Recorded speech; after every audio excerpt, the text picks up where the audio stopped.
Jadi kalau orang haji itu juga termasuk adalah apa? Memenuhi panggilan Nabi Ibrahim alaihissalam. Jadi panggilan ini, itu belum lahir dah dipanggil. Jadi kata alasan ngapa belum haji, lu kata panggilan, itu bohong lu. Ya. Jengoklah azan. Allahu akbar, Allahu akbar. Ada yang masuk masjid, ada yang dah masuk masjid. Apa nak ngomong, ngapa dia sembahyang? Kata panggil, ada azan. Ada azan pekat telinganya. A'udzu billahi minasy syaithanir rajim. Bismillahirrahmanirrahim.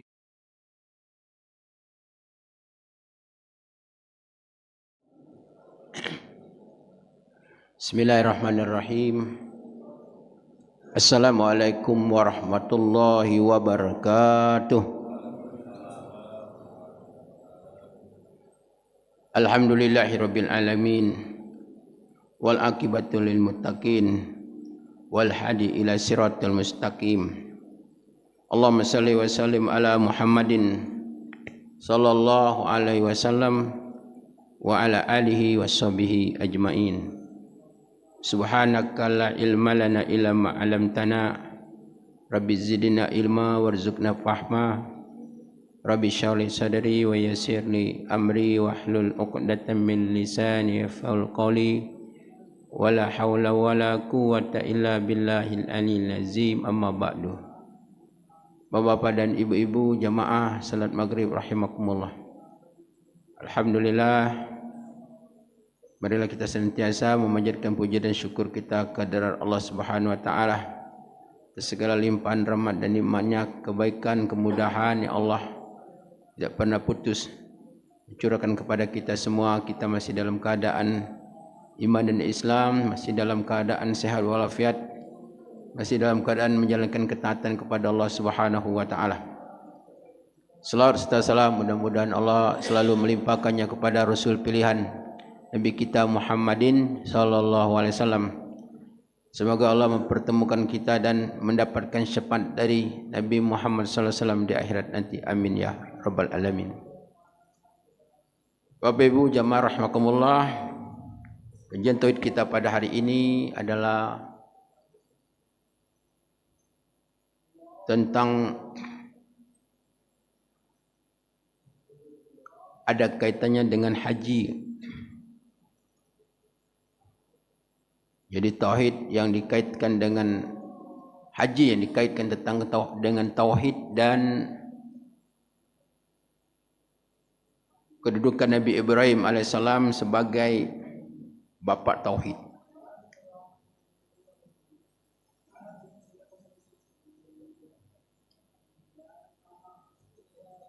Bapak Ibu rahimakumullah, Nabi Allah Ibrahim alaihissalam menurut riwayat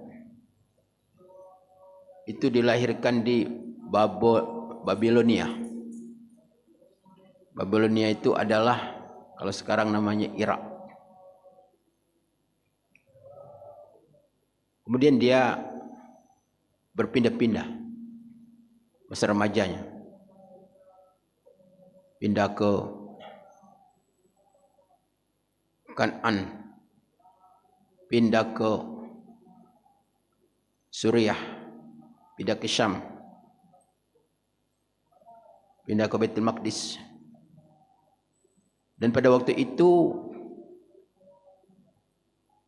raja yang berkuasa adalah Namrud. Namrud ini berkuasa 1000 tahun. Bukan main. Dan penguasa dunia.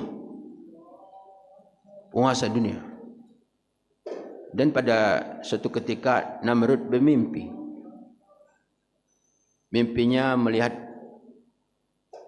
bintang, satu bintang yang terang. Dan bintang itu mengalahi sinar matahari dan bulan. Kemudian Raja Namrud ini bertanya kepada dukun-dukun, ahli-ahli nujum pada waktu itu. Apa kira-kira takbir mimpi ini? Maka mendapat penjelasan dari mereka bahwa akan lahir seseorang yang mana seseorang itu akan menghilangkan kekuasaan Namrud. Maka pada waktu itu Namrud bikin aturan, bikin undang-undang yang mana laki-laki dan perempuan tidak boleh bercampur. Wah, gawat. Walaupun suami istri tidak boleh campur. Dan kalau ada yang hamil harus dalam pengendalian, dalam pemeriksaan. Begitu lahir, kalau anaknya laki-laki harus dibunuh. Maka pada waktu itu ibunya Nabi Ibrahim AS hamil. Alhamdulillah dijaga Allah Subhanahu Wa Taala dan hamilnya tidak kelihatan perut ibunya, tidak kelihatan besar. Kemudian begitu lahir, karena undang-undang yang berlaku, takut dibunuh, dibuang saja ke hutan rimba.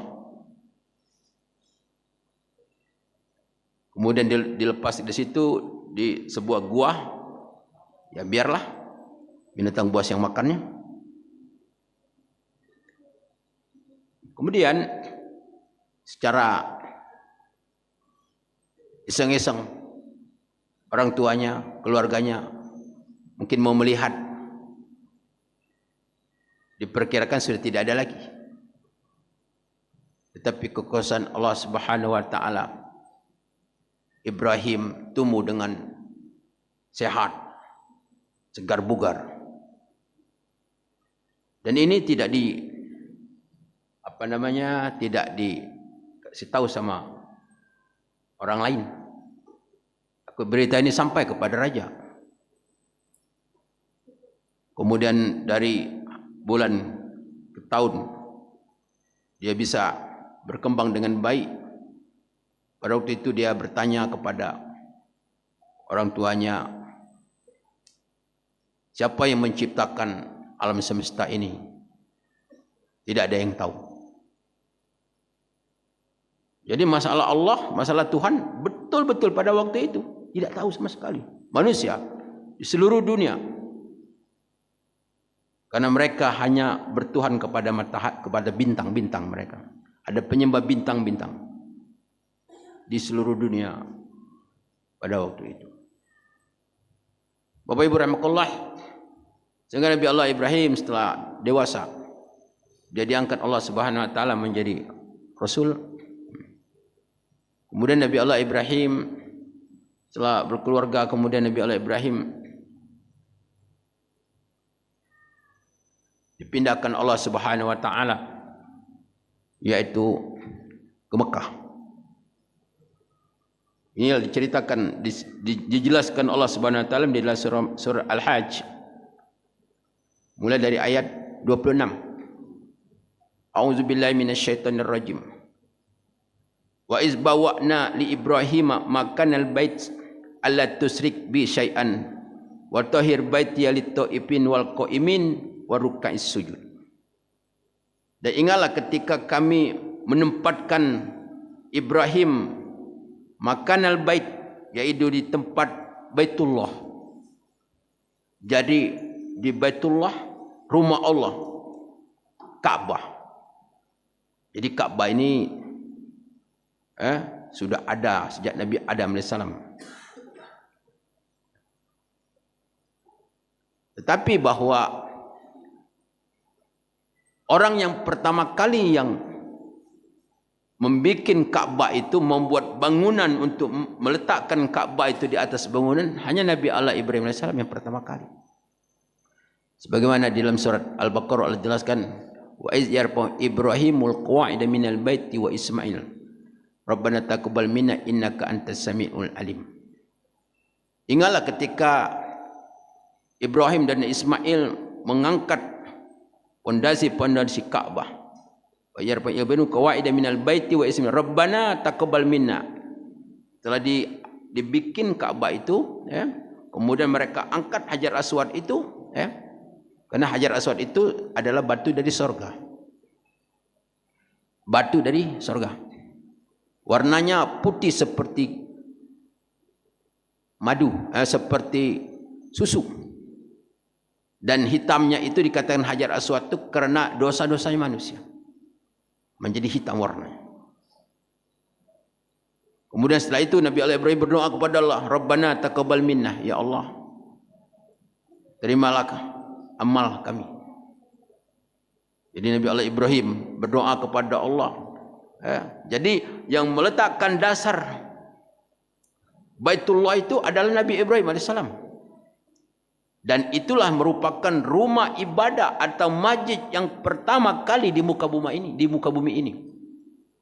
Sebagaimana firman Allah Subhanahu wa taala, "Inna awwala baiti wudi'a lin-nas lillazi bi Bakkah mubarakah." Sungguhnya yang pertama rumah Allah itu adalah yang didirikan untuk manusia bi Bakkah, yaitu di Mekah. Itulah namanya Masjidil Haram. Jadi bahwa Allah Subhanahu wa taala menempatkan Nabi Allah Ibrahim di Mekah untuk apa? Allah tusrik bi syai'an, agar jangan syirik kepadaku kata Allah dengan sesuatu. Jadi Nabi Allah Ibrahim AS diperintahkan Allah Subhanahu wa taala karena Mekah itu adalah Baitullah, itu merupakan tempat satu-satunya tempat yang menyeru kepada manusia agar jangan beribadah, jangan menyembah selain kepada Allah Subhanahu wa taala.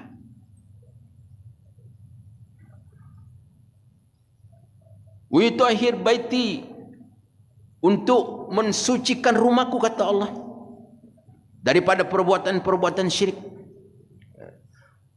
Lit-taifin, dan Ka'bah itu tempat orang tawaf. Jadi tempat tawaf di muka bumi ini hanya ada di Baitullah. Jadi tidak ada tempat tawaf kecuali di Ka'bah. Wal qa'imina waruka'is sujud, dan tempat-tempat orang berdiri dan ruku dan sujud beribadah kepada Allah Subhanahu wa taala. Kemudian Allah Subhanahu wa taala berfirman, wa azin fin nasi bil haji yatuka rijala wa ala kulli damir yatina min kulli fajin amiq. Wa azin fin nas bil hajj, dan panggillah manusia untuk berhaji. Jadi Nabi Allah Ibrahim setelah meletakkan Ka'bah, kemudian Allah memerintahkan, wahai Ibrahim, kau panggillah manusia untuk melakukan ibadah haji di sini. Nabi Allah Ibrahim berkata, ya Allah, bagaimana aku ingin memanggil manusia? Suara aku tidak mungkin sampai kepada mereka. Ini diriwayatkan oleh Ibnu Abbas dan banyak ahli tafsir. Maka Allah berkata, panggillah manusia, dan aku, kata Allah, akan menyampaikannya, dan suaramu akan didengar oleh semua kayu-kayu dan pohon-pohon dan makhluk-makhluk yang lain. Akan aku sampaikan, kata Allah, kepada seluruh manusia, bahkan manusia yang masih berada di rahim, bahkan manusia masih berada di tulang sulbi orang tuanya, akan sampai. Maka pada waktu itu Nabi Allah Ibrahim berdiri di atas batu. Jadi batu ini ada yang mengatakan di batu Sofah, ada kan batu Marwah, ada yang mengatakan di batu tempat-tempat yang lain. Kemudian Nabi Allah Ibrahim dia bersuara, ya ayuhan nas, inna rabbakum qad ittakhasa baitan fahajju. Hai manusia, sesungguhnya Allah Tuhanmu yang telah menjadikan Baitullah sebagai tempat haji, maka datanglah kepadanya. Ini yang diucapkan oleh Nabi Allah Ibrahim alaihissalam, ya. Kemudian di ayat yang lain Nabi Allah Ibrahim juga berdoa kepada Allah, ya. Rabbana af'al apa? Rabbana, ya Allah Tuhan kami, faj'al afidatan minan nas tahwi ilaihim. Ya Allah, jadikanlah hati manusia-manusia itu untuk cenderung untuk datang ke Baitullah. Sehingga kata Allah SWT, wa azin fin nasi ya'tuka rijalan wa ala kulli damir ya'tina min kulli fajin amik. Kau seru, kata Allah SWT. Dia akan datang kepadamu dengan berjalan kaki atau mengendarai onta yang kurus-kurus, dan mereka akan datang dari tempat-tempat yang jauh dari seluruh penjuru dunia. Subhanallah. Inilah yang kita disaksikan secara fakta. Jadi tidak ada alasan. Kalau orang belum haji, nggak tahu kita panggilan. Sudah dipanggil. Siapa yang panggil? Nabi Allah Ibrahim alaihissalam. Bapak Ibu rahimakumullah. Kemudian di dalam hal manasik haji. Jadi manasik haji yang ada sekarang itu adalah syariat Nabi Allah Ibrahim alaihissalam. Dan di antaranya ada liyashhadu manafi alum wa yazkuru smallahi fi ayamim ma'lumat alama razakum min bahimatil an'am fakulu minha wat'imul ba'isa wal fakir. Di antara manfaat di dalam melakukan ibadah haji untuk menyaksikan manafi alahum, hal-hal yang bermanfaat. Jadi di orang ziarah ke Baitullah itu, ya. Kalau di musim haji di antaranya untuk menyaksikan hal-hal yang bermanfaat dan berzikir kepada Allah Subhanahu wa taala pada hari-hari yang ditentukan Allah Subhanahu wa taala, tanggal 10, 11, 12 dan 13. Kemudian ala ma razakum min bahimatil an'am, daripada rezeki yang Allah berikan kepada kamu dari daging korban. Daging korban. Fakulu minha wat'imul ba'isa wal fakir. Maka makanlah kamu dari daging korban itu dan berilah makan pada orang-orang yang hidupnya susah ataupun orang-orang yang fakir. Jadi ini dalil bahwa kita disunatkan memakan daging korban. Jadi kalau ada pendapat daging korban tidak boleh dimakan, itu keliru. Dalilnya ini ayat 28 surah Al-Hajj, bahwa kita disunatkan makan daging korban. Sehingga yang pernah saya alami di Arab Saudi itu, jadi mereka itu adalah sudah sholat langsung potong korban, kemudian mereka ngambil mungkin paling tidak hatinya itu diiris-iris, kemudian halus-halus, kemudian dimasak, ya, digoreng, kemudian mereka sarapan pakai daging, pakai hati korban itu untuk sarapannya. Itu memang hukumnya sunnah, ya. Hukumnya sunnah. Jadi daging-daging ini yang tidak boleh dimakan itu daging hewan yang dijadikan nazar. Kalau nazar tidak boleh dimakan, ya. Tapi kalau yang lain boleh. Jadi kalau nazar, ada orang nazarnya apa? Punya potong ayam, potong kambing, atau sapi. Dia tidak boleh. Kalau nak makan, dia asal ikan dan sebagainya lain. Kenapa? Karena orang bernazar itu adalah menurut ulama adalah orang yang pelit. Kalau tidak bernazar, tidak motong, tidak sedekah. Ya. Maka oleh itu dia dilarang untuk makan nazarnya. Bapak Ibu rahimakumullah. Jadi Nabi Allah Ibrahim alaihissalam, kalau kita lihat juga di dalam ayat-ayat yang lain yang berkenaan dengan Nabi Allah Ibrahim alaihissalam sebagai orang yang pertama kali yang diperintahkan Allah Subhanahu wa taala ya, di dalam menegakkan tauhid kepada Allah Subhanahu wa taala. Di dalam surah Ibrahim, doa-doa Nabi Allah Ibrahim alaihissalam, Rabbi wa iz qala Ibrahim Rabbi ja'al hadza baladan amina wajidubni wa baniya an na'budal asnam. Dan ingatlah ketika Nabi Allah Ibrahim berkata, oh Tuhan, jadikanlah negeri ini hadza baladan aminah, negeri yang aman. Ini konsep orang bikin negara. Yang pertama apa? Aman dulu. Ini pertama. Ya, nah aman dulu. Nah, sebab kalau sudah aman, baru yang lain. Kalau keamanan belum terjamin, akan negara, suatu daerah kan kacau.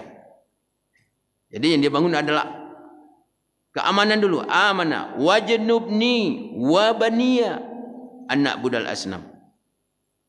Dan jauhilah aku, kata Nabi Ibrahim, dan anak-anakku, agar kami tidak menyembah berhala. Jadi kata ulama, inilah dalil bahwa yang pertama, setiap mendoakan diri hendak mengikut sertakan anak dan keturunan. Wajnubni wa bani, jauhilah aku ya Allah dan keturunan dan anak-anakku, agar kami tidak menyembah berhala. Jadi syirik ini merupakan fitnah yang sangat besar di muka bumi ini bagi seorang hamba Allah Subhanahu wa taala. Nabi Ibrahim alaihissalam sebagai nabi, seorang rasul, sebagai nabi ulil azmi, khalilullah, lagi takut agar tidak jatuh kepada kesyirikan. Bayangkan saja, apalagi kita. Kenapa? Rabbi innahunna adlalna katsiran minan nas. Oh Tuhanku, karena berhala-berhala itu sudah banyak menyesatkan manusia. Di manusia ini hampir 99,9% menyembah berhala. Menyembah berhala. Apalagi di zaman Nabi Allah Ibrahim, tak katek yang menyembah Allah kecuali Nabi Allah Ibrahim alaihissalam. Faman tabi'ani fa innahu minni wa man asani fa innaka ghafurur rahim. Barang siapa mengikuti aku, kata Nabi Allah Ibrahim, fa innahu minni, maka dia adalah umatku, golonganku. Wa man asani, dan barang siapa yang bersemberangan, bermaksiat kepadaku, melawanku, Nabi Allah Ibrahim salam, fa innaka ghafurur rahim, maka sesungguhnya engkau Maha Pengampun lagi Maha Penyayang. Rabbana inni askantu min zuriyati biwadin ghairi zizar'in indaka baital muharram. Oh Tuhan kami, kata Nabi Allah Ibrahim, sesungguhnya aku beserta dengan keluarga-keluargaku menempati di lembah yang tidak ada tumbuh-tumbuhan di samping rumahmu, di samping Baitullah. Jadi Nabi Allah Ibrahim doa, ya Allah, Aku ini bertempat tinggal di sini dengan anak dan keluarga aku, tapi dah katek yang nak dimakan. Katek tumbuh-tumbuhan. Dah katek air. Rabbana liyuqimus shalah. Ya Allah, jadikanlah mereka-mereka itu untuk dapat melakukan solat. Waj'al afidatan minan nas tahwi ilaihim. Maka jadikanlah hati-hati manusia agar mereka cenderung untuk datang ke Baitullah. Warzuq hum minas samarat la'allakum yashkurun. Dan berikanlah mereka ya Allah dari rezeki buah-buahan. Mudah-mudahan mereka bersyukur kepada Allah Subhanahu wa taala. Jadi Nabi Allah Ibrahim berdoa kepada Allah Subhanahu wa taala. Ya. Di dalam ayat yang lain Nabi Ibrahim berdoa, wa iz qala Ibrahim rabbi ij'al hadza baladan amina warzuq ahlahu minas samarati man amana minhum billahi wa bil akhir. Qala wa man kafara fa umatiu qalila summa attaru ila azabin nar wa bi'sal masir, kata Allah Subhanahu wa taala. Ingatlah ketika Nabi Allah Ibrahim berdoa kepada Allah, ya Allah, jadikanlah negeri ini negeri yang aman dan berikanlah rezeki daripada buah-buahan bagi mereka yang beriman kepadamu dan hari akhirat. Kata Allah Subhanahu wa taala, qala wa man kafara fa umatti'u qalila. Siapa yang kafir walaupun tidak beriman, tetap kata Allah, aku beri rezeki kepada mereka. Aku beri nikmat, tapi sedikit, kata Allah. Qalila. Summa attaru ila azabinar, kemudian mereka akan dipaksa masuk neraka, kata Allah Subhanahu wa taala.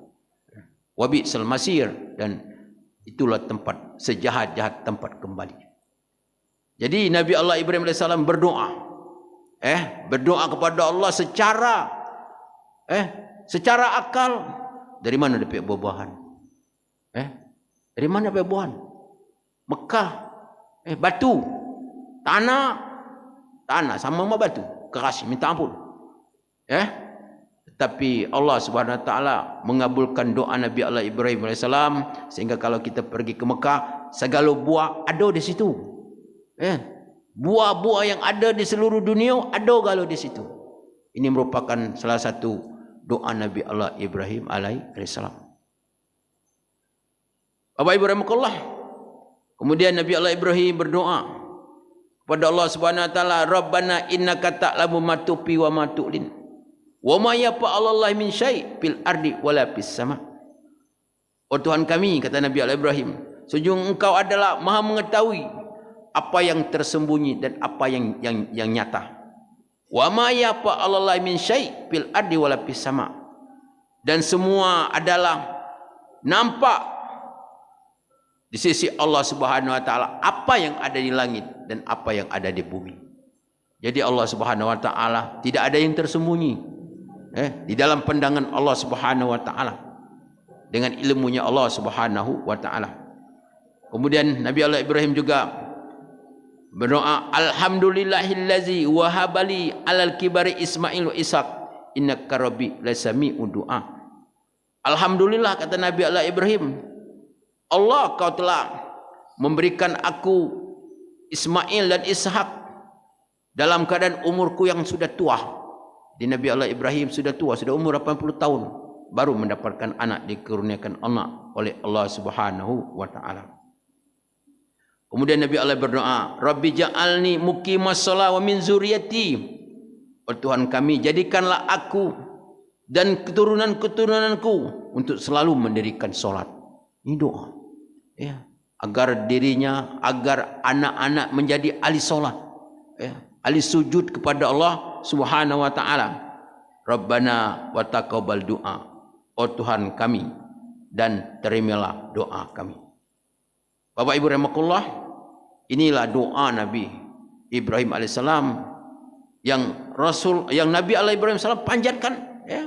Di dalam suasana Nabi Allah Ibrahim adalah bertempat tinggal di Baitullah, di Ka'bah, yang mana Allah Subhanahu wa taala memerintahkan kepada Nabi Allah Ibrahim alaihissalam untuk berdoa, sehingga Nabi Allah Ibrahim di dalam ayat yang lain dikatakan, Rabbana waja'alna muslimaini laka wa min zurriyyatina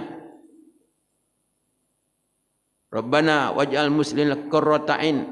Apa?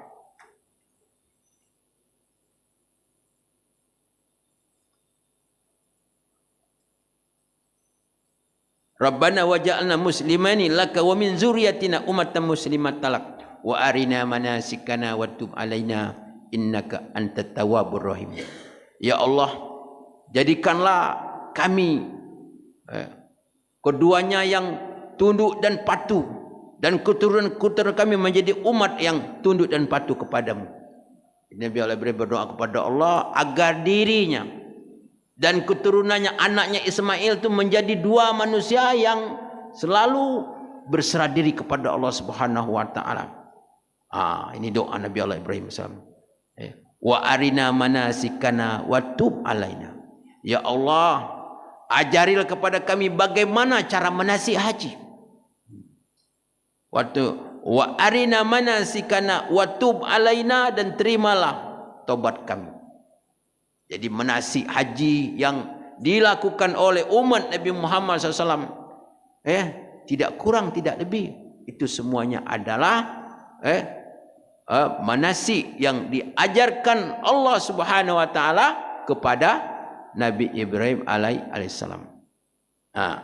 Rabbana wab'ats fihim rasulan Rabbana wab'ats fihim rasulan. Ya Allah, kata Nabi Allah Ibrahim, utuslah seorang rasul dari mereka, yatlu alaihim ayatuka, agar mereka membaca ayat-ayatmu, wa yu'allimul kitab wal hikmah, dan agar mereka mengajarkan kitabmu dan hikmah. Hikmah di sini artinya hadis Rasulullah SAW. Wa yuzakkihim, dan untuk membersihkan mereka. Innaka antal azizul hakim, sesungguhnya engkau adalah maha gagah dan maha bijaksana. Sehingga kata ulama bahawa doa-doa inilah Allah kabulkan dan diutusnya Nabi Muhammad sallallahu alaihi wasallam sebagai keturunan daripada Nabi Ibrahim alaihissalam untuk meneruskan estafet di dalam menegakkan tauhid, untuk menyembah Allah Subhanahu wa taala. Jadi berkenaan dengan ibadah pada bulan ini, termasuk bulan apa namanya? Zulqa'dah, Zulhijjah, ya kan?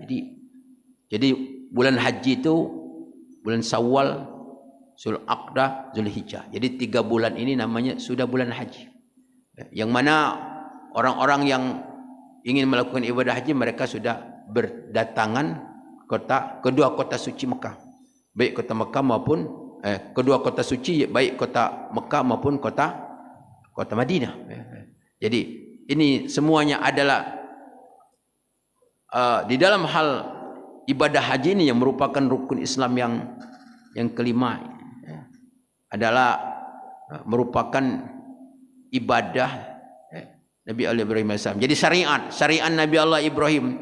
Jadi syariat ini syariat Nabi dan Rasul yang diutus Allah sebelumnya, itu kita boleh melakukan ketika ada dalil. Ketika ada dalil. Jadi karena Rasulullah melakukannya dan Allah memerintahkan, di antaranya seperti berkorban. Korban merupakan syariat terdahulu, bahkan syariat Nabi Adam AS. Kemudian sampai puncaknya di zaman Nabi Ibrahim AS, dan sampailah kepada Nabi Muhammad SAW. Kemudian mengenai tentang ibadah haji ini. Jadi ibadah haji ini adalah syariat Nabi Allah Ibrahim AS. Juga dilakukan, disyariatkan kepada Nabi Muhammad sallallahu alaihi wasallam. Maka oleh karena itu, karena ibadah hajinya merupakan ibadah pokok rukun Islam yang kelima. Di dalam ayat Al-Quran menjelaskan tentang perintah Allah Subhanahu wa taala. Walillahi 'alan nasi hajjul baiti man istata'a ilaihi sabila wa man kafara fa innallaha ghaniyun 'anil 'alamin. Dan Allah memerintahkan kepada manusia agar untuk berkunjung ke Baitullah bagi siapa yang mampu. Berkunjung ke Baitullah untuk melakukan manasik siapa yang mampu. Tetapi siapa yang mengingkarinya, maka dia maka Allah Subhanahu wa taala Maha Kaya atas segala sesuatu. Maka oleh kerana itu kewajiban bagi orang yang beriman, kewajiban yang satu ini bagi yang mampu. Yang mampu tu yang mana? Yang duitnya sudah ada, hartanya ada, dalam keadaan sihat, perjalanan aman, dia kata perang. Di Mekah umpamanya aman, dia kata penyakit, dia kata perang dan sekitarnya, tempat-tempat manasik aman, keluarga yang ditinggal aman, wajib dia. Tapi kalau dia tidak pergi, mana? Dalam hadis Rasulullah dikatakan,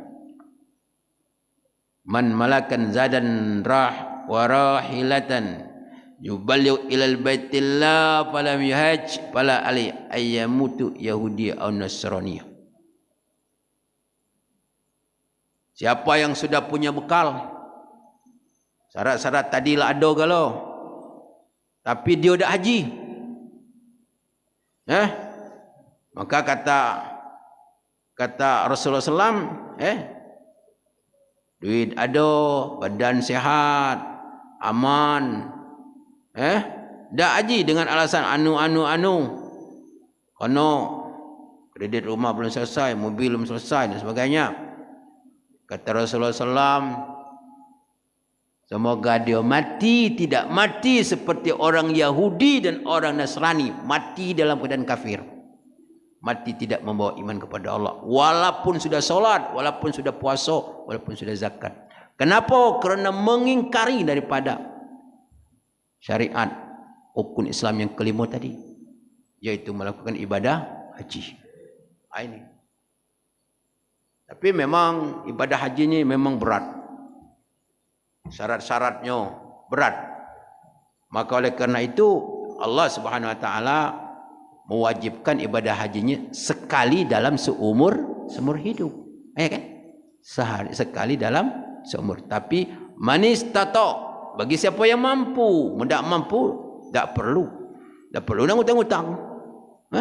Siapa juru nak hutang-hutang? Kapan hutang? Kalau tidak mampu, tak usah. Ini kita jangan tergiur. Gini-gini dalil yang anda kata. Manis tato ilai sabila, itu jelas ayatnya. Bagi yang mampu, yang tak mampu tak usah. Allah tidak mampu. La yukallifullahu nafsan illa wus'aha. Allah tidak akan memberatkan, Allah akan tidak memberatkan yang tidak mampu. Allah hanya memikulkan suatu ibadah itu bagi siapa yang mampu. Solat baik kok, solat tak pacak berdiri, duduk. Dapat duduk baring, kan? Yang mampu, apalagi haji. Nak masa-masa nak haji, nak apa? Nak hutang dulu, tak boleh. Karena itu jelas, itu bukan karena Allah Subhanahu Wa Taala. Mungkin ada hal-hal yang lain, na'udzubillah min zalik. Bapak Ibu rahimakumullah, demikianlah kajian kita pada malam hari ini. Terima kasih atas kebersamaannya. Kepada Allah mohon ampun. Wabillahi taufiq. Assalamualaikum warahmatullahi wabarakatuh.